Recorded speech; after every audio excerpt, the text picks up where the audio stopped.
नमस्कार, स्वागत है आप सबका हमारे चैनल में। चैनल का नाम है मेरी किताबें। पुस्तक जीत आपकी, जिसके लेखक हैं शिव खेड़ा। प्रस्तुत है पुस्तक का अगला भाग। संवेदनशीलता और तुनक मिजाजी में क्या फ़र्क है? तुनक मिजाजी एक कटीला नज़रिया है। ऐसे आदमी के करीब जाने का मतलब है चोट खाना। दूसरी ओर संवेदनशीलता एक सकारात्मक नज़रिया है। यह दूसरों पर ध्यान देने के लिए प्रेरित करता है। कई बार ये दोनों शब्द एक दूसरे के बदल के तौर पर इस्तेमाल किए जाते हैं। लोग कहते हैं उस आदमी से बात करते वक्त होशियार रहो, वह बहुत संवेदनशील है। दरअसल वे कहना चाहते हैं कि वह आदमी तुनक मिजाज है, इसलिए होशियार रहो। उन्हें खुद से और दूसरों से नकारात्मक उम्मीदें होती हैं और वे निराश भी कम ही होते हैं। उनमें आत्मविश्वास की कमी होती है। पहला पॉइंट है, वे हमेशा दूसरों से मान्यता और स्वीकृति पाने की कोशिश करते हैं। स्वीकृति की चाह और किसी की राय जानने में फ़र्क है। वास्तव में राय जानने का मतलब सलाह मांगना होता है। नंबर 2 है, वे अपने बारे में डींगे हाँकते हैं। दरअसल ये आत्मविश्वास की कमी की निशानी है। नंबर 3, वे दब्बू और डरपोक स्वभाव के होते हैं। वे अपने वजूद के लिए खुद को शर्मिंदा महसूस करते हैं। ऐसे लोग खुद को हमेशा झुका लेते हैं, लेकिन यह उनकी विनम्रता नहीं होती। विनम्रता आत्मविश्वास से पैदा होती है, जबकि दब्बूपन की वजह से आत्मविश्वास की कमी होती है। जिस आदमी में आत्मविश्वास की कमी हो, वह असरदार नेता नहीं बन सकता। दूसरे लोग उसके अंदर आत्मविश्वास की कमी को महसूस कर लेते हैं, लिहाजा उनकी नज़र में इसकी इज्जत घट जाती है। नंबर 4 है, उनमें दृढ़ता नहीं होती। घटिया किस्म के आत्मसम्मान वाले लोग अपने विश्वासों पर टिकना नहीं चाहते। दूसरी ओर अनुचित ढंग से आक्रामक होना भी कमजोर आत्मसम्मान की निशानी है। जिन हालात में दया दिखानी चाहिए, उनमें आक्रामकता दिखाना दृढ़ता नहीं है। आत्मविश्वास की कमी की वजह से वे पिछलग्गू बन जाते हैं। वे सोचते हैं जब हर इंसान ऐसा कर रहा है तो मुझे भी वही काम करना चाहिए। हम हर रोज लोगों को साथियों के दबाव के आगे घुटने टेकते देखते हैं, यह जानने के बावजूद कि वे जो काम कर रहे हैं उससे उन्हें या दूसरों को नुकसान पहुंच सकता है। लोग उस काम को केवल इसलिए करते हैं कि उन्हें स्वीकार कर लिया जाए। घटिया किस्म के आत्मसम्मान वाले लोग केवल साथ में बने रहने के लिए साथ निभाते हैं। उनमें आत्मविश्वास की कमी होती है, इसीलिए वे दूसरों से मान्यता पाना चाहते हैं। नंबर 6 है, वे अमीरों की बराबरी करने के लिए दिखावा करते हैं। लोग जब घर, कार या ऐसी ही अन्य चीज खरीदते हैं तो दूसरों को प्रभावित करने के इरादे से किसी गतिविधि में भाग लेते हैं, तो अक्सर वे लोग पैसा खर्च करते हैं जिसे उन्होंने कमाया नहीं होता और ऐसी चीजें खरीदते हैं जिनकी उन्हें जरूरत नहीं होती। वे ये सारे काम केवल दूसरों पर रौब जमाने के लिए करते हैं, जबकि कोई जरूरी नहीं होता कि वे उन्हें पसंद करते हों या उन्हें तारीफ लायक मानते हों। नंबर 7, कई बार वे अड़ियलपन दिखाते हैं या लोगों का ध्यान आकर्षित करने वाला व्यवहार करते हैं। घटिया दर्जे के स्वाभिमान वाले लोग केवल दूसरों का ध्यान अपनी ओर खींचने के लिए बेतुकी हरकतें करते रहते हैं। उन्हें भद्दा व्यवहार करके बड़ा और महत्वपूर्ण होने का एहसास होता है। कुछ लोग केवल औरों से अलग दिखने और लोगों का ध्यान आकर्षित करने के लिए गलत काम करते हैं और गलत मुकाम पर खड़े हो जाते हैं। अपने बारे में बढ़ चढ़कर डींगे हाँकने वाले, कक्षा में जोकर नुमा हरकतें करने वाले और भड़कीले कपड़े पहनने वाले लोग इसके उदाहरण हैं। वे अनिश्चय के शिकार होते हैं और जिम्मेदारियां कबूल नहीं करते। साहस की कमी और आलोचना के डर की वजह से उनका व्यवहार ढुलमुल जाता है। वे सत्ता, जिसके पास भी अधिकार है, के खिलाफ बगावत करते हैं। अपने दृढ़ विश्वास के आधार पर साहस के साथ विद्रोह करने और घटिया दर्जे के आत्मसम्मान की वजह से विद्रोह करने में फर्क है। Mahatma Gandhi, Martin Luther King, Abraham Lincoln जैसे विश्व के सभी महान नेता विद्रोही थे। उन्होंने अपने दृढ़ विश्वास के कारण सत्ता के खिलाफ हिम्मत के साथ बगावत की, लेकिन घटिया दर्जे के स्वाभिमान वाला व्यक्ति अधिकार संपन्न लोगों के विरुद्ध केवल इसलिए विद्रोह करता है कि उनके पास अधिकार है, भले ही वे सही हों। वे असामाजिक और अंतर्मुखी होते हैं। वे दिशाहीन होते हैं और उनका नजरिया कुछ इस किस्म का होता है, मैं किसी की परवाह नहीं करता। उनका यह रुख उनके व्यवहार में भी दिखाई देता है। उन्हें दूसरों की तारीफ करने और अपनी तारीफ कबूल करने में परेशानी होती है। तारीफ करते समय उन्हें अंदेशा रहता है कि कहीं उन्हें गलत ना समझ लिया जाए, और अपनी तारीफ होने पर वे खुद को उस लायक नहीं मानते। अपने को नाकाबिल समझना विनम्रता नहीं है। उन्हें दुनिया की चीज़ों से काफ़ी लगाव होता है। घटिया दर्जे के आत्मसम्मान वाले लोग हमारा महत्व तो हमारी योग्यता से नहीं, बल्कि हमारे पास मौजूद चीज़ों से आंकते हैं। उनका ध्यान इस बात पर रहता है कि हम कैसी कार चलाते हैं, कैसे मकान में रहते हैं और कैसे कपड़े गहने पहनते हैं। वे ये भूल जाते हैं कि इन चीज़ों को इंसान बनाता है, ये चीज़ें इंसान को नहीं बनाती। घटिया दर्जे के आत्मसम्मान वाले लोग खुद से ज़्यादा दौलत और जायदाद को महत्व देते हैं। उनकी ज़िंदगी पर दिखावा और सनक हावी रहते हैं। डिज़ाइनर के लेबल को भी अपनी हैसियत की निशानी मानते हैं। उनसे उनके पास मौजूद चीज़ें ले ली जाएं तो वे शर्म से मर जाएंगे। वे एक चूहा दौड़ में फंसे होते हैं। लिली टॉमलिन ने सच ही कहा है, चूहा दौड़ के साथ समस्या यह है कि दौड़ जीत जाने पर भी हम चूहे ही रहते हैं।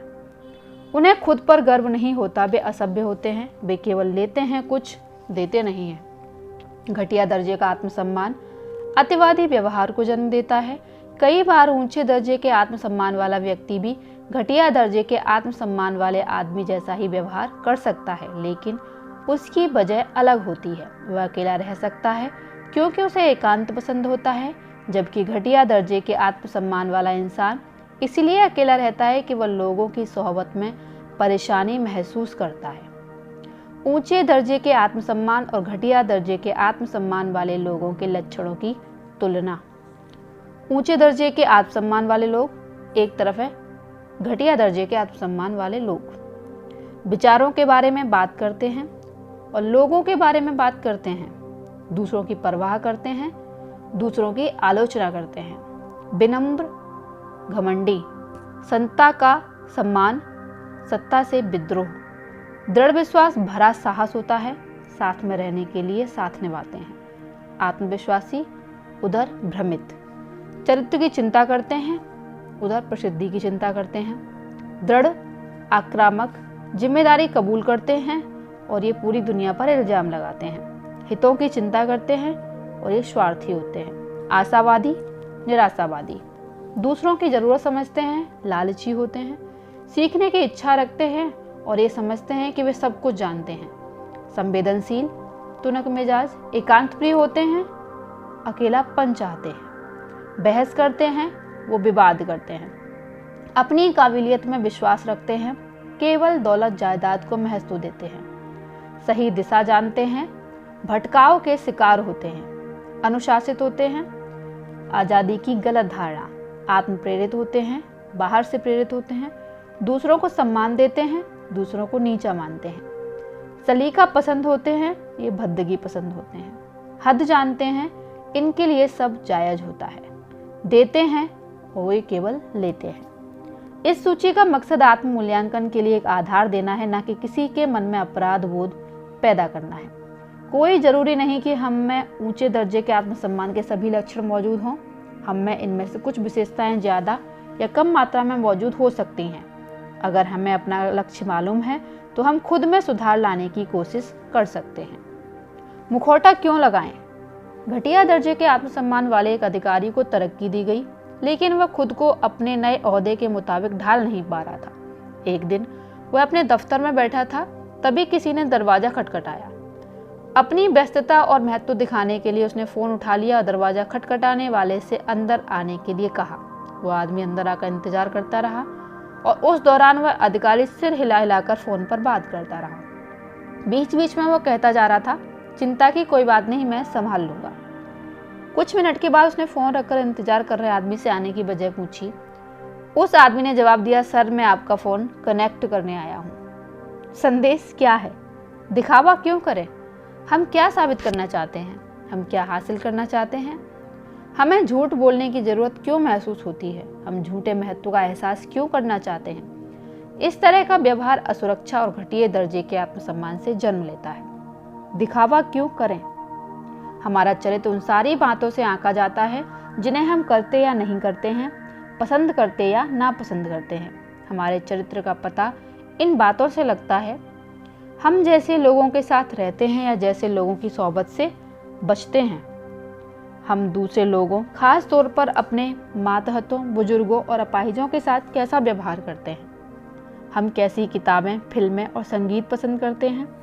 हम कैसे मजाक पसंद करते हैं या कैसे मजाकों पर हमें हंसी आती है। हर काम से हमारा चरित्र जाहिर हो जाता है, तो दिखावा क्यों? मेरा मानना है कि यदि किसी आदमी में दृढ़ विश्वास, संवेदनशीलता और सहयोग की भावना है तो वह अपनी कोशिशों से दूसरे लोगों को भी प्रेरित कर सकता है। ऐसा इंसान खुद ब खुद सम्मान पाने योग्य बन जाता है। एक तरफ है सकारात्मक आत्मसम्मान और दूसरी तरफ है नकारात्मक आत्मसम्मान। पहला पॉइंट है आत्मसम्मान, उधर आत्म तिरस्कार। दूसरा आत्मविश्वास, उधर आत्मसंशय। तीसरा आत्ममहत्व, उधर आत्म प्रताड़ना। नंबर 4 है आत्म स्वीकृति, उधर आत्मनिषेध। नंबर 5 आत्म प्रेम, आत्म केंद्रित। नंबर 6 आत्मज्ञान। नंबर 6 आत्मज्ञान, उधर आत्म प्रवंचना। नंबर 7 आत्म अनुशासन, उधर आत्मलीनता। हम अपने बारे में जिस ढंग से सोचते हैं वही हमारा आत्मसम्मान है और हमारे मन में खुद को जैसा देखते हैं वही हमारी आत्म छवि है। हम जब खुद के बारे में अच्छा महसूस करते हैं तो पूरी दुनिया अच्छी लगने लगती है, हमारी उत्पादकता बढ़ जाती है और रिश्ते बेहतर हो जाते हैं। इसका उल्टा भी उतना ही सही है। ऊंचे दर्जे के आत्मसम्मान का मतलब अहंकार बढ़ना नहीं होता। अगर किसी इंसान के अपने ही मन में शांति नहीं है तो वह दूसरों के साथ भी शांति से नहीं रह सकता। जो चीज़ हमारे पास है ही नहीं, हम उसे दूसरों को कैसे दे सकते हैं? अगर हम में आत्मसम्मान पैदा करने वाली खूबियाँ नहीं हैं तो हम उन्हें दूसरों के साथ बांट भी नहीं सकते। हमें सबसे पहले ईमानदारी के साथ अपना मूल्यांकन करके खुद को व्यवस्थित करना होगा। विमान में बैठने वाले मुसाफिरों को सुरक्षा के लिए निर्देश दिया जाता है कि अपने बच्चों को ऑक्सीजन मास्क लगाने से पहले वे खुद ऑक्सीजन मास्क लगा लें। यह स्वार्थ नहीं है। शारीरिक रूप से दूसरों की मदद करने से पहले हमको खुद शारीरिक रूप से मजबूत होना होगा। भावनात्मक रूप से दूसरों की मदद करने से पहले हमको खुद भावनात्मक रूप से मदद करनी होगी। घटिया दर्जे के आत्मसम्मान को जन्म देने वाली वजहें। हम जन्म लेने के साथ ही अपने सकारात्मक या नकारात्मक आत्मसम्मान का विकास करने लगते हैं। हम खुद अपने बारे में एक सोच कायम कर लेते हैं जिसे दूसरे लोग और पुख्ता बना देते हैं। नकारात्मक आत्मवार्ता या नकारात्मक आत्म सुझाव। नकारात्मक आत्मवार्ता के दौरान हम खुद से जाने अनजाने कुछ ऐसी बातें कहते हैं। पहला पॉइंट, मेरी याददाश्त कमजोर है। दूसरा, मैं हिसाब किताब में कच्चा हूँ। तीसरा, मैं खिलाड़ी नहीं हूँ। चौथा, मैं थक गया हूँ। इस तरह की बातें केवल नकारात्मकता को मजबूत बनाती हैं और हमें नीचे गिराती हैं। जल्दी ही हमारा दिमाग इन बातों में विश्वास करने लगता है और हमारे व्यवहार में भी उसी मुताबिक बदलाव आने लगता है। ये बातें अपने आप हकीकत बन जाने वाली भविष्यवाणियों का रूप ले लेती हैं। वातावरण, घर। माँ बाप अपने बच्चों को जो सबसे बड़ा तोहफा दे सकते हैं वह है अच्छी बुनियाद। परिवार से हमें जो सबसे अच्छी चीज मिल सकती है वह है बुनियाद। एक लड़की का शिष्ट और विनम्र व्यवहार देखकर उसके अध्यापक ने पूछा, तुम्हें इतना शिष्ट और विनम्र होना किसने सिखाया? लड़की ने जवाब दिया, किसी ने नहीं, हमारे परिवार में लोग ऐसा ही व्यवहार करते हैं। परवरिश। प्रिय नागरिकों, तुम अपने बच्चों की देखभाल में इतना कम ध्यान क्यों देते हो और दौलत पाने के लिए पत्थरों को तराशने में इतना ज्यादा समय क्यों देते हो, जबकि एक दिन यह सब बच्चों के लिए ही छोड़ जाना है। सुकरात। अपने बच्चों की अच्छी परवरिश करने के लिए हमें दुगना वक्त और आधा पैसा खर्च करना चाहिए। कम उम्र में कुछ सीखने में उतनी तकलीफ नहीं होती जितने कि बड़े होकर अनजान बने रहने में होती है। ऊंचे दर्जे के स्वाभिमान वाले माँ बाप अपने बच्चों में आत्मविश्वास, ऊंचे दर्जे का स्वाभिमान और सकारात्मक धारणाएं, विश्वास और मूल्यों को विकसित करते हैं। इसका उल्टा भी उतना ही सही है। अच्छे माँ बाप का मिलना हमारी विरासत की बहुत बड़ी देन होती है। धोखाधड़ी वाले कामों से जुड़े माँ बाप दुर्भाग्य से भावी पीढ़ियों के लिए बुरे उदाहरण पेश करते हैं। हमारे आदर्श या सलाहकार हमारे माँ बाप, संबंधी, शिक्षक या ऐसा कोई भी व्यक्ति हो सकता है जिसकी हम काफ़ी इज्जत करते हैं। अपने जीवन के शुरुआती दिनों में बच्चे उन बड़े लोगों से प्रेरणा लेते हैं जो ओहदेदार और सरदार होते हैं। बड़े होकर भी हम अपने सुपरवाइजरों और मैनेजरों को आदर्श के रूप में देखते हैं। नन्ही आंखों के घेरे में। रात और दिन दो नन्ही आंखें देखें तुझको, तेरे हर एक शब्द पर उसके कान लगे हैं। उसके छोटे हाथ चाहे तुझसा ही करना, ख्वाबों में भी देखे वो तुझसा ही बनना। सबसे बुद्धिमान तुम उसके आदर्श बने हो, रत्ती भर संदेह नहीं उसको तुझ पर, भक्ति भाव से करता वो विश्वास है तुझी पर। तेरी कथनी करनी ही सवार है उस पर, तुझसा गर वो कहे करेगा तभी तो बन पाएगा तुझसा। आश्चर्यचकित वो नन्हा मुन्ना, करे अटूट विश्वास है तुझ पर। उसकी आंखें तुझे दिन रात तके हैं, बनाए राहें अपने नित्य कर्म से। उसके लिए तो इंतजार में है बड़ा होकर तुझसा बनने की। बच्चे बिगड़ैल क्यों बनते हैं? उसे बताइए कि हर चीज की कीमत होती है, लिहाजा एक दिन वो अपनी ईमानदारी को बेच देगा। उसे किसी भी बात पर दृढ़ न रहने की शिक्षा दीजिए, लिहाजा वह हर चीज पर फिसलेगा। उसे सिखाइए कि जिंदगी में कामयाबी ही सब कुछ है, लिहाजा वह हर तिकड़म करके कामयाब होने की कोशिश करेगा। उसे बचपन से ही वह सब कुछ दीजिए जिसकी उसे चाहत है, लिहाजा वो सोच के साथ बड़ा होगा कि उसकी जिंदगी की जरूरतें पूरी करना दुनिया की जिम्मेदारी है और उसके सामने हर चीज तसल्ली में परोसकर पेश कर दी जाएगी। जब वह गंदे लफ्जों का इस्तेमाल करे तो उस पर हंसिए, इससे वह खुद को चतुर समझने लगेगा। उसे नैतिकता सिखाने के बजाय उसके 21 साल होने का इंतजार कीजिए ताकि वह अपने बारे में खुद फैसला कर सके। उसे सही दिशा का ज्ञान कराए बिना चुनाव करने की आज़ादी दीजिए। उसे यह कभी न सिखाइए कि हर चुनाव का एक नतीजा भी होता है। उसे उसकी गलतियों के बारे में यह सोचकर कभी कुछ न बताइए कि इससे उसके मन में कुंठा पैदा हो जाएगी। लिहाजा कोई गलत काम करते हुए पकड़े जाने पर वह मानेगा कि समाज उसके खिलाफ है। उसके आसपास बिखरी हुई हर चीज जैसे कि किताबें, जूते, कपड़े वगैरह खुद उठाइए। उसका हर काम खुद कीजिए। नतीजा यह होगा कि उसे अपनी सारी जिम्मेदारियां दूसरों के कंधे पर डालने की आदत हो जाएगी। वह जो भी चीजें देखना सुनना चाहे उसे देखने और सुनने की आज़ादी दीजिए। उसके शरीर में आने वाली खुशबू पर तो ध्यान दीजिए, पर उसके मस्तिष्क में कूड़ा जाने दीजिए। दोस्तों के बीच लोकप्रिय होने के लिए उसे कुछ भी करने दीजिए। उसकी मौजूदगी में अक्सर झगड़िए, लिहाजा घर के टूटने पर उसे कोई अचरज नहीं होगा। वह जितना पैसा मांगे उसे दीजिए। उस पैसे की कीमत कभी न समझाइए। इस बात का पूरा ध्यान रखिए कि उसे वैसी दिक्कतों का सामना कभी ना करना पड़े जिनका सामना हमको करना पड़ा था। खाने पीने और ऐशो आराम की सारी शारीरिक जरूरतों को यह सोचकर फौरन पूरा कीजिए कि चीजें न मिलने पर वह हताश होगा। पड़ोसियों और अध्यापकों के सामने यह सोचकर हमेशा उसका पक्ष लीजिए कि हमारे बच्चे के लिए उनमें मैल है। जब वह किसी असली मुसीबत में फंसे तो यह कहकर हाथ झाड़ लीजिए, मैंने अपनी ओर से पूरी कोशिश की पर उसके लिए कुछ कर ना सका। उसे यह सोचकर किसी बात पर मत टोकिए कि अनुशासन से आज़ादी छिन जाती है। उसे आज़ादी का पाठ पढ़ाने के लिए माँ बाप की तरह सीधा नियंत्रण रखने के बजाय उस पर दूर से नियंत्रण रखिए।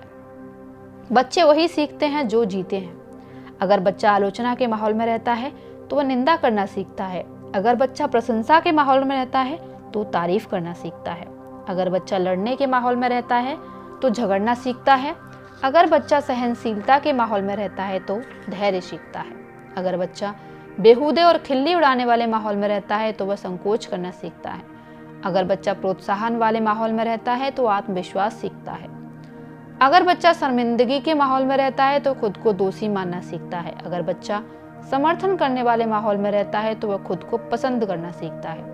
अगर बच्चा न्याय संगत माहौल में रहता है तो इंसाफ करना सीखता है। अगर बच्चा सुरक्षा के माहौल में रहता है तो वह भरोसा करना सीखता है। अगर बच्चा सहमति और दोस्ती के माहौल में रहता है तो वह दुनिया में प्यार ढूंढ लेना सीखता है। इस ऑडियो में इतना ही। मिलती हूँ अगली ऑडियो में पुस्तक के अगले भाग के साथ। तब तक के लिए धन्यवाद। आपका दिन शुभ हो।